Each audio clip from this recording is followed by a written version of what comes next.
तो यहाँ पर हम लोग देखेंगे एसएससी सीजीएल टीयर 1 का। और ये मैथमेटिकल क्वेश्चन है, सभी क्वेश्चन बहुत अच्छे हैं। यहाँ पर आप लोगों से 25 क्वेश्चन हम लोग यहाँ पर डिस्कस करेंगे। में काफ़ी अच्छे अच्छे क्वेश्चन यहाँ पर दिए गए हैं और ये सभी क्वेश्चन अगर आप अच्छे से लगा लेते हैं और आप प्रैक्टिस कर लेते हैं तो मान के चलिए काफ़ी अच्छा पेपर आपका जाने वाला है। तो यहाँ पर विद्या ने काव्या को 4%, यहाँ पर देखिए 4% वार्षिक चक्रवृद्धि ब्याज है, चक्र वृद्धि ब्याज है की दर से 3 वर्ष के लिए यहाँ पर 6,000 उधार दिए, 6,000 उधार दिए। 3 वर्ष बाद विद्या को मिलने वाली राशि की क्या करना है, गणना करना है कि 3 वर्ष बाद विद्या को मिलने वाली राशि कितनी गणना कीजिए। तो यहाँ पर सबसे पहले आपको लोगों को पता होगा कि हमें हमें क्या करना है कि यहाँ पर चक्रवृद्धि ब्याज का पहले हमें सूत्र पता होना चाहिए। तो यहाँ पर सबसे पहले हम क्या करते हैं, यहाँ पर सभी मान लिख देते हैं कि इसमें क्या क्या दिया गया है, इससे हमें पता चल जाएगा। यहाँ पर मूल धन दिया गया है, मूल धन को हम लोग पी से दिखाते हैं, ठीक है। तो मूल धन हमारा यहाँ पर कितना है, 6,000 रुपए है, ठीक है। और यहाँ पर किस दर से दिया गया था, तो यहाँ पर दर लिख देंगे कि यहाँ पर कि दर को हमारा आर से रिप्रेजेंट किया जाता है 4% पर। और 3 वर्ष के लिए, कितने वर्ष के लिए, 3 वर्ष। समय जो है हमारा, समय यहाँ पर लिखिएगा, समय टी दिया गया है और यहाँ पर 3 वर्ष है, ठीक है। 3 वर्ष के लिए दिया गया है। तो इसी तरह से आपको भी करना है कि अगर आप किसी को चक्रवृद्धि ब्याज से पैसा लेना चाहते, किसी को उधार दिया है 3 वर्ष बाद, अब विद्या को कितने मिलने वाली राशि की गणना की करना है यहाँ पर। तो यहाँ पर देखिए हमारा पी दिया है, आर दिया है, टी दिया गया है। तो हमें निकालना क्या है, तो यहाँ पर हमें क्या निकालना है, चक्रवृद्धि ब्याज निकालना है, ठीक है। तो हमारा कितना होगा, तो यहाँ पर हमारा ए फार्मूला आप लोगों को पता होगा।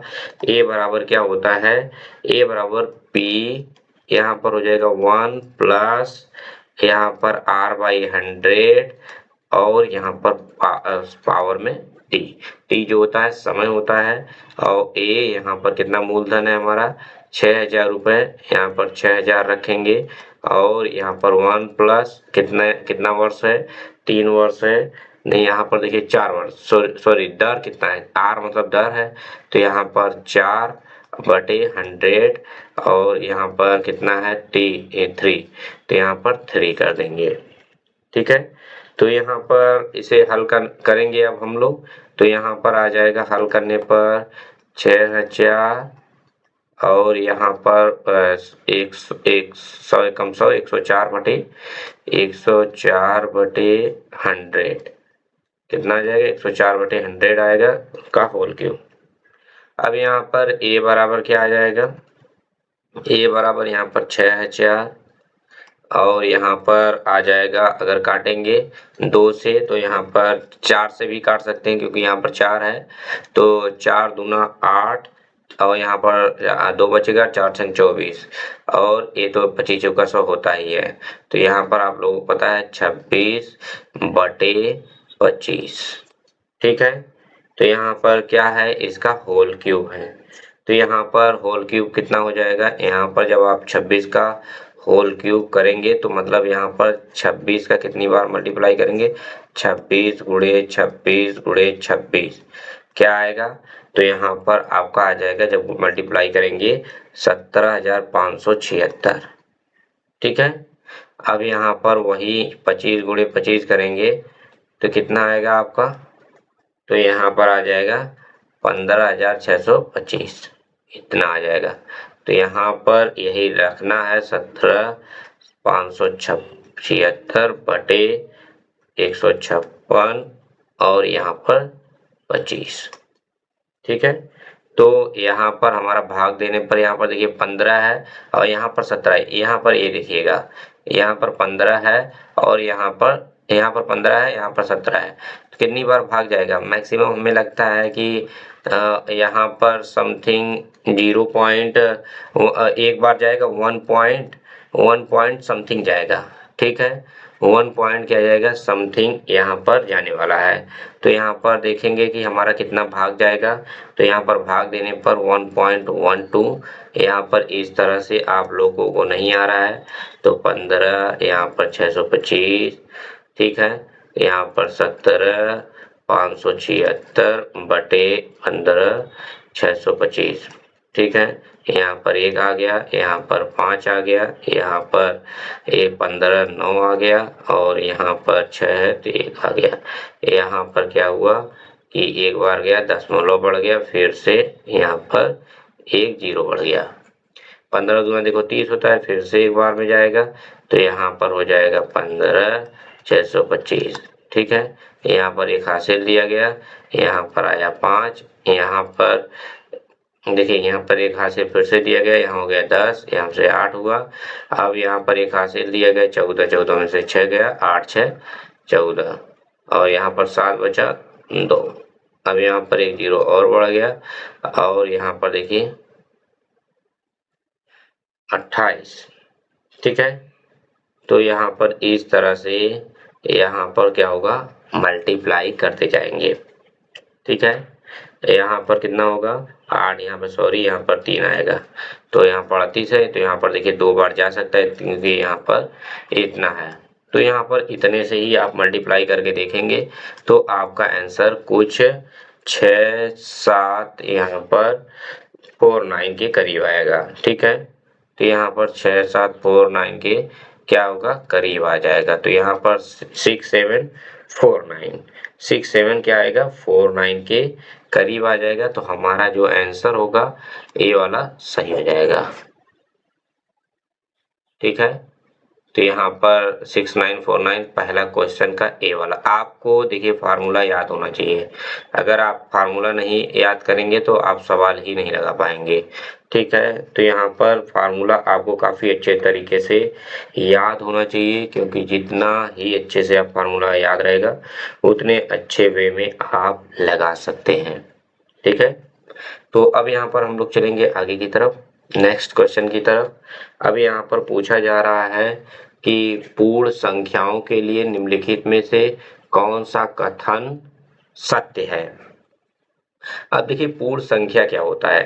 अब यहाँ पर जो है कि हमें पता है कि प्राकृतिक संख्या जो होती हैं 1 से शुरू होती है, 1 हो गया, 2 हो गया, यहाँ पर 3 हो गया, 4 हो गया, 5 हो गया, 6 हो गया, 7 हो गया, 8 हो गया, dot dot dot dot dot, ठीक है। इस तरह से हमारा यहाँ पर ए होती है प्राकृतिक संख्या। इसी में अगर मैं 0 ऐड कर दूं तो यहाँ पर ए हो जाती है पूर्ण संख्याएं। तो यहाँ पर 0 1 2 3 4 5 6 7 8 डॉट डॉट डॉट, ठीक है। ए यही क्या है, पूर्ण संख्याओं के लिए निम्नलिखित कथन। अब यहाँ पर 0 इनमें शून्य और धनात्मक पूर्णांक शामिल होते हैं। देखिए इसमें शून्य भी है और यहाँ पर धनात्मक, ये सभी पूर्णांक हैं। तो अगर यहाँ पर मैं ऋणात्मक मिला दूंगा तो यहाँ पर क्या हो जाएगा, इनमें ऋणात्मक संख्या शामिल नहीं होते हैं। ये बात याद रखिएगा, पूर्ण संख्याओं में ऋणात्मक संख्या शामिल नहीं होते हैं, ठीक है। अब यहाँ पर ए कंप्लीट हो गया, तो हमें यहां तक ही लेना है, ठीक है। अब यहाँ पर क्या हो गया है कि यहाँ पर हमारा ऑप्शन नंबर सी राइट होगा, ये याद रखिएगा। अब यहाँ पर देखिए धीरज अपने घर से, धीरज का घर मान लो कि यहाँ है, ठीक है। 3.8 किलोमीटर प्रति घंटा की गति से जाता है। यहाँ पर उसकी क्या है, चाल है, चाल क्या है 3.8 मीटर किमी प्रति घंटा। कहाँ जाता है, गति से स्कूल जाता है, स्कूल यहाँ पर इसका है, ठीक है। और 2 पॉइंट से लौटता है। अब यहाँ पर जाता है इस चाल से, लौटता है था को जाता है, तो इसकी स्पीड क्या होती है, कम हो जाती है। आता है घर जब किमी प्रति घंटा, ठीक है। तो अगर उसे आने जाने में 5 घंटा लगा, अब देखिए यहाँ से यहाँ आने जाने में दोनों मिलाकर 5 घंटा, टोटल समय कितना है 5 घंटा। ठीक है, तो इस स्कूल के बीच की दूरी क्या है, यहाँ पर ये बताना है कि यहाँ पर देखिए जब गया 3.8 किलोमीटर प्रति घंटा से की रफ्तार से, हाँ स्कूल अपने, तो यहाँ पर आपको फार्मूला लगाना है समय बराबर क्या होगा, समय बराबर क्या हो जाएगा, दूरी बटे 4, या 4 बराबर होता है। ठीक है, तो पहला यहाँ पर समय, पहली बात यहाँ पर याद रखिएगा T1 है, मान लो पहली बार जब गया, तो यहाँ पर T1 बराबर क्या हो जाएगा, टी से प्रदर्शित करते दूरी, दूरी हमें पता करना है, दूरी यहाँ से देखिए चाहे जो भी हो स्पीड, लेकिन स्कूल की दूरी हमेशा जब जाएगा भी तब पर भी वही रहेगी, आएगा पर तब पर भी वही रहेगी। तो यहाँ पर चाल बदल रहा है, ठीक है ठीक है, तो यहाँ पर पहली बार 3.8 हुआ और समय उतना ही है, यहाँ पर ये देखना है। अब यहाँ पर T2 क्या है, T2 कितना है, अब यहाँ पर देखिए दूरी बटे 4, तो यहाँ पर T2 कितना हो जाएगा 2.6, 2.6 सॉरी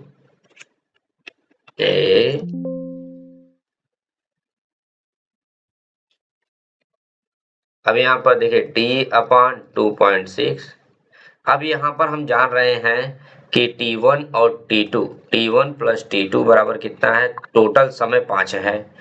ठीक है, यहाँ पर टोटल समय कितना दिया है, 5 दिया है। अब T1 का मान यहाँ रख देंगे और T2 का मान यहाँ रख देंगे।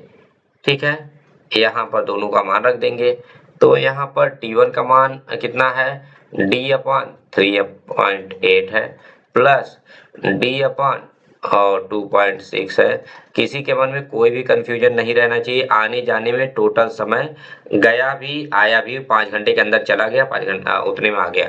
ठीक है, समय इतना लगा उसे। अब यहाँ पर देखेंगे कि हमारा जो है कि यहाँ पर एलसीएम लेंगे और यहाँ पर डी कॉमन ले लेंगे, तो यहाँ पर देखिए कि डी जब कॉमन लेंगे तो यहाँ पर 2.6 प्लस 3.8 बटे 3.8 और यहाँ पर 2.6 मल्टीप्लाई होंगे, तो यहाँ पर क्या हो जाएगा बराबर 5।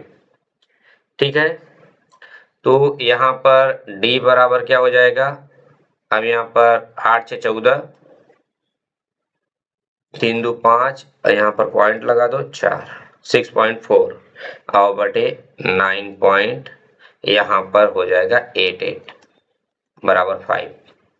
अब यहाँ पर d बराबर यहाँ पर समथिंग अगर आप मल्टीप्लाई करेंगे तो यहाँ पर 5 गुणे 9 इंटू 8.8 बटे 6.4 आएगा, तो यहाँ पर d बराबर हमारा आंसर क्या आ जाएगा, लगभग 7.1718, ये हमारा आंसर आ जाएगा, लगभग इतना। ठीक है, तो यहाँ पर हमारा जो ऑप्शन होगा यही वाला राइट होगा, डी।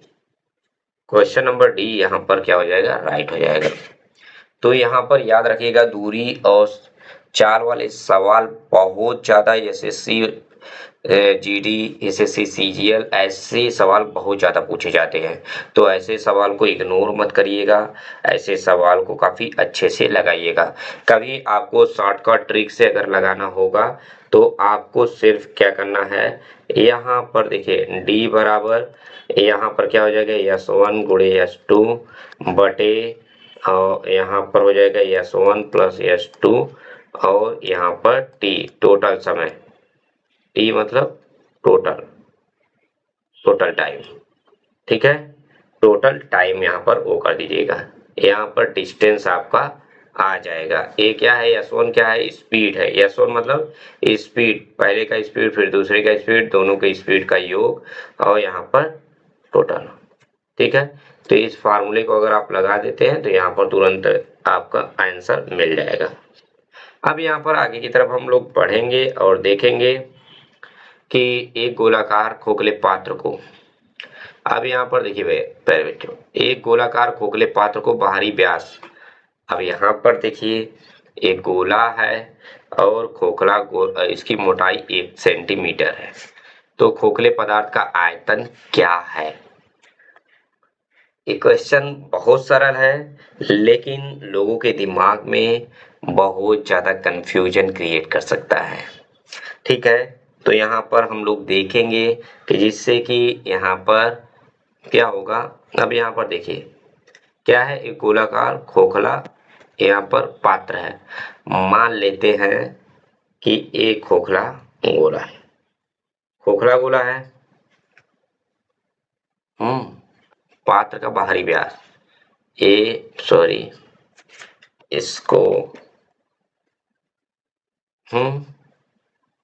अब यहाँ पर देखिए गोलाकार खोखले पात्र का बाहरी व्यास ए या। अब यहाँ पर देखिए, देखते जाइए बहुत ध्यान से। अब यहाँ पर ये जो है, ये जो एरिया है, ये इसकी क्या है, ये इसका क्या है, मोटाई है। ठीक है, यहाँ पर ध्यान दीजिएगा, ये इसका क्या है, मोटाई है। यही मोटाई कितना है इसका, ये मोटाई कितना है, 1 सेंटीमीटर, 1 सेंटीमीटर। ठीक है, और यहाँ से 1 सेंटीमीटर है ना। अब टोटल इसका कितना है, टोटल इसका व्यास कितना है, व्यास मतलब यहाँ से लेकर यहाँ तक का व्यास, व्यास जो है 20 सेंटीमीटर है। कितना है, 20 सेंटीमीटर। ये गोलाकार है, याद रखिएगा, इसका मतलब नहीं वृत्त बन रहा है, गोलाकार है। ठीक है, दिमाग में जब इसका व्यास इतना है तो त्रिज्या कितनी होगी, 10 सेंटीमीटर। ठीक है, यहाँ पर त्रिज्या कितना होगा, 10 सेंटीमीटर। जब त्रिज्या यहाँ से देखो यहाँ तक का त्रिज्या 10 सेंटीमीटर है और यहाँ तक की मोटाई कितनी है, 1 है, तो यहाँ पे 10, अगर भीतर वाला भाग का अगर त्रिज्या पूछा जाएगा तो हम यहीं तक का लेंगे कि नहीं, ये यहाँ तक तो ले नहीं सकते क्योंकि ये तो मोटाई है इसकी। तो भीतर वाला जब लेंगे तो यहाँ पर 10 था, यहाँ पर 1 सेंटीमीटर मोटाई थी, तो वही जो 10 है में से 1 क्या होगा, घट जाएगा, तो यहाँ पर 9 सेंटीमीटर आ जाएगा। आएगा कि नहीं, 9 सेंटीमीटर आएगा। तो यहाँ पर पहले देखिए ध्यान से। अब यहाँ पर देखो, अगर आपसे पूछेगा कि हम मान लेते हैं कि आर, कैपिटल आर जो बाहर का है वो कितना है, 10 सेंटीमीटर त्रिज्या, त्रिज्या कितना है, और यहाँ पर स्मॉल आर जो है वो भीतर की त्रिज्या है, मतलब 9 सेंटीमीटर है। ठीक है, 9 सेंटीमीटर। अब यहाँ पर फार्मूला क्या होता है, फार्मूला से यहाँ पर 4/3 पाई आर क्यूब होता है, ये फार्मूला होता है। लेकिन ये फार्मूला अंदर बाहर दोनों के लिए लगाओगे, जिससे कि यहाँ पर हमें उस पदार्थ का आयतन पता चल सके कितना है। तो अब यहाँ पर देखिए कि हमारा फार्मूला क्या बनेगा कि अब यहाँ पर इसमें क्या भरा है, आयतन, खोखले गोले में पदार्थ का आयतन कितना है, तो ये इतने ही भाग में भरा जाएगा कि यहाँ तो इसकी मोटाई इसमें तो आएगा नहीं एडजस्ट, तो यहाँ पर जितना जगह खाली है तो जगह खाली 9 सेंटीमीटर के अंदर ही होगा। ठीक है, तो यहाँ पर हम क्या करेंगे, 4/3, अब यहाँ पर पाई आर क्यूब, पहले बड़े वाले को और दूसरे वाले को घटा देंगे तब हमारा क्या निकलेगा, 4/3 पाई आर क्यूब। अब यहाँ पर देखिए क्या कॉमन है, 4/3 पाई, 4/3 पाई यहाँ पर क्या है, कॉमन है, और R cube minus small R cube, यहाँ पर अब मान रखेंगे, जिससे कि हमारा आंसर 4/3 पाई, आर का मान कितना है, 10 है, तो यहाँ पर 10 का क्यूब, ठीक है, माइनस 9 का क्यूब। अब देखिए कितना आता है यहाँ पर, अब यहाँ पर आएगा हमारा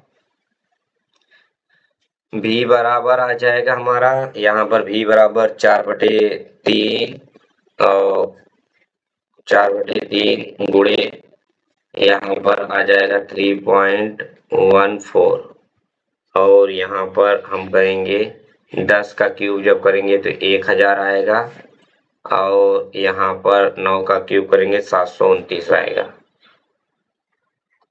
ठीक है, तो यहाँ पर हमारा फाइनली यहाँ पर इन सभी को हल करने के बाद हमारा फाइनली कौन सा आंसर आएगा, तो यहाँ पर इतना मैं लिख देता हूँ 4/3 गुणे 3.14 गुणे यहाँ पर घटाने के बाद 271 हमारा बचेगा।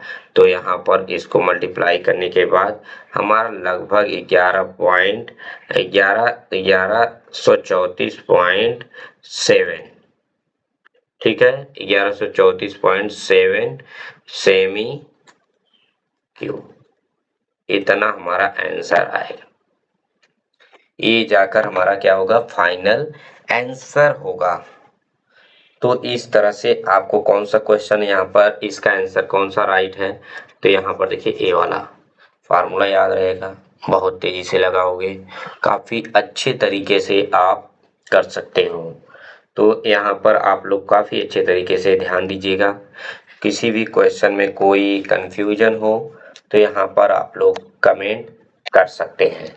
ठीक है, तो यहाँ पर आगे की तरफ हम लोग बढ़ेंगे और यहाँ पर देखेंगे कि एक आयताकार एक्वेरियम है। ठीक है, देखो अब आयताकार है भाई, तो हमें आयताकार की तरह हम एक चीज बनाते हैं, किसी भी तरह से बन जाए। ठीक है, एक आयताकार है,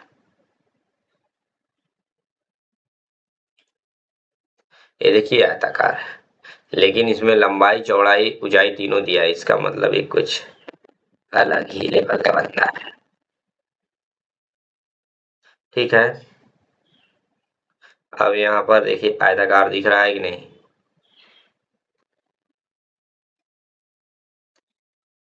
अब यहाँ पर देखिए एक आयताकार 100 सेंटीमीटर की लंबाई, पहले यहाँ देखो, पहले ये बात समझो, ये 100 सेंटीमीटर है, लंबाई बोला 100 सेंटीमीटर, पहले स्टेप बाय स्टेप समझा करो बात। अब चौड़ाई इसकी कितनी है, तो चौड़ाई सोचोगे क्या है, तो चौड़ाई ए वाला पार्ट होता है। ठीक है, चौड़ाई कितना है, 50 सेंटीमीटर। ठीक है, अब ऊंचाई इसकी कितनी है, तो ऊंचाई ए वाला पार्ट है। ठीक है, कितना है, 60 सेंटीमीटर में 20 सेंटीमीटर की प्रारंभिक स्तर। अब यहाँ क्या कह रहा है, स्तर वाला पानी है, तो यहाँ पर ये 60 है, तो मतलब 20 सेंटीमीटर मान लेते हैं कि यहाँ तक क्या रहा होगा कि जल भरा हुआ है इसकी ऊंचाई पे, तो यहाँ पर खूब जल भरा है, यहाँ तक जल स्तर भरा हुआ है। तो अब यहाँ पर कहा जा रहा है कि यहाँ पर जो जल स्तर भरा है, जल स्तर जो भरा गया है, ठीक है, जल स्तर जो है, देखिए 10 सेंटीमीटर व्यास वाले, अब 10 सेंटीमीटर व्यास वाले, पहले बात समझो, ये है 10 सेंटीमीटर व्यास वाले 10 समान धातु के गोले। अब धातु गोला है भैया, तो यहाँ पर जौन है एकर व्यास, बात को समझिएगा, अब यहाँ से लेकर यहाँ तक 10 सेंटीमीटर है।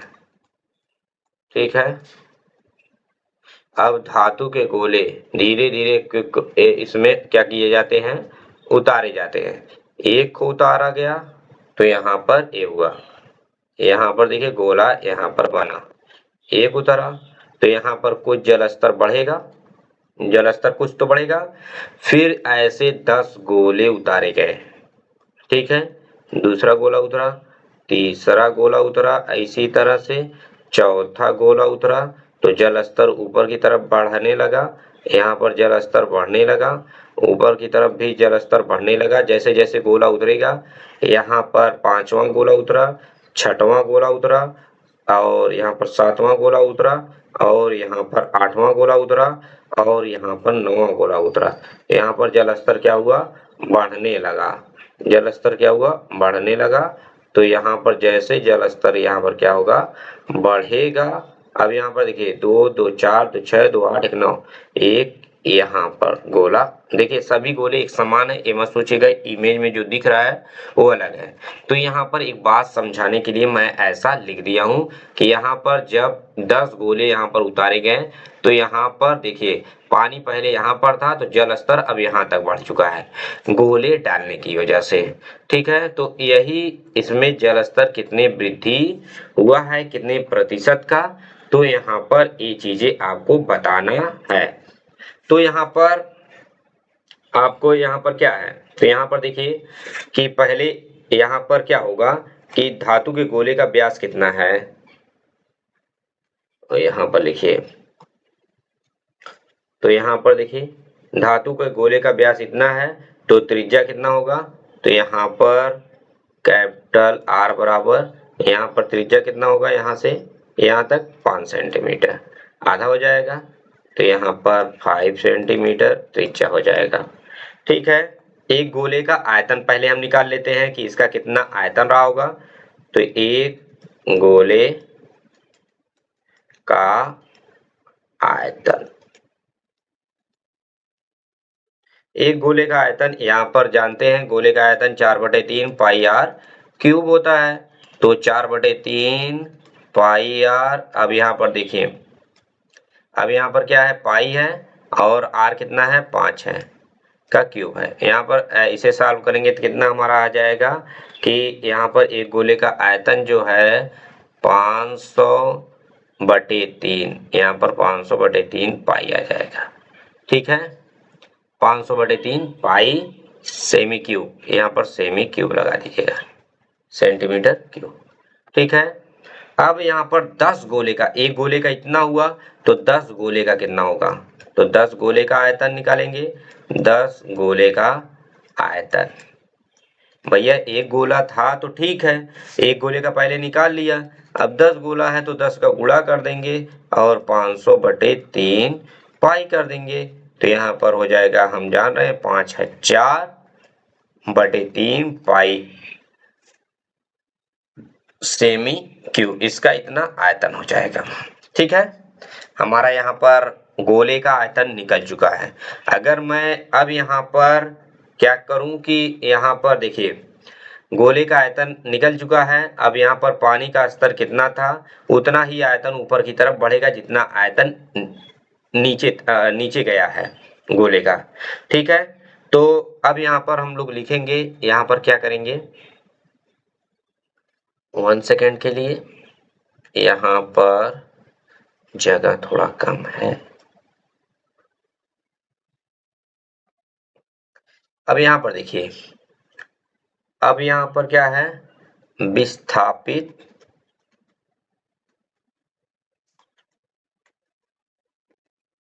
जल स्तर बराबर क्या होगा, अब यहाँ पर विस्थापित जल स्तर बराबर क्या होगा कि यहाँ पर देखिए, अब यहाँ पर इसके आधार का क्षेत्रफल कितना है, आधार का क्षेत्रफल हम निकालेंगे, जल स्तर में वृद्धि निकालेंगे। ठीक है, तो आधार यहाँ किसका, एक्वेरियम का आधार गुणे जल स्तर में वृद्धि। ठीक है, तो यहाँ पर आपको ध्यान देना है, एक्वेरियम का यहाँ पर आधार हमें पता करना है। तो देखिए एक्वेरियम का जब आधार हम लोग निकालेंगे तो यहाँ पर ये देखिए आधार का मतलब इसका क्षेत्रफल निकालेंगे, इतना क्षेत्रफल निकालेंगे इसका, तो 100 × 50 होगा कि नहीं इसका आधार। ये मत सोचिएगा कि आधार ए है, आधार मतलब नीचे वाला प्लेट। ठीक है, आधार मतलब नीचे वाला ए, एक्वेरियम का प्लेट पूरा ए वाला। ठीक है, तो जिसमें 100 × 50 यहाँ पर उसका क्षेत्रफल होगा, तो यहाँ पर ए ध्यान दीजिए, यहाँ पर लिख सकते हैं एक्वेरियम, एरियम। ठीक है, यहाँ पे लिख दीजिएगा। और यहाँ पर अब हो जाएगा हमारा कितना हो जाएगा, तो यहाँ पर हम लिखेंगे एक्वेरियम का आधार 100 × 50 ठीक है। 100 गुणे 50 जल में कितना वृद्धि हुआ है, ये यहाँ पर उसकी हाइट हमें निकालनी है, ये तो हमें नहीं पता है। तो अब यहाँ पर जो वृद्धि हुआ होगा, जो यहाँ पर वृद्धि हुआ होगा, तो यहाँ पर विस्थापित जल का स्तर हम लोग यहाँ पर अभी हमने निकाला है, क्योंकि जो 10 गोले अगर हमने यहाँ पर अगर मैं 10 गोले डाला हूं तो उतना ही जल स्तर विस्थापित हुआ होगा, तो यहाँ पर यही उसके बराबर हो जाएगा 5000 बटे 3 पाई। ठीक है। अब यहाँ पर कितना हो जाएगा 100 गुणे 50 गुणे एच। ठीक है। तो यहाँ पर एच बराबर, यहाँ पर देखिए इधर 0 है, इधर एक 0 से एक 0 इधर इधर कट जाएगा, यहाँ से एक 0 ए वाला भी कट जाएगा, और अगर चाहेंगे तो 5 से 5 भी कट जाएगा। तो एच बराबर क्या आ जाएगा π/3। कितना आ जाएगा π/3। तो हमारा आंसर क्या आ जाएगा, यहाँ पर देखिए कितना शॉर्टकट ट्रिक से, कितने अच्छे तरीके से यहाँ पर हमारा आंसर आ चुका है। Option number B, option number B यहाँ पर आ चुका है। तो आपको यहाँ पर देखिए हर एक क्वेश्चन को बहुत अच्छे से अगर आप लगाएंगे, काफी ईमानदारी से लगाएंगे, तभी जाकर क्वेश्चन लगेगा। ठीक है।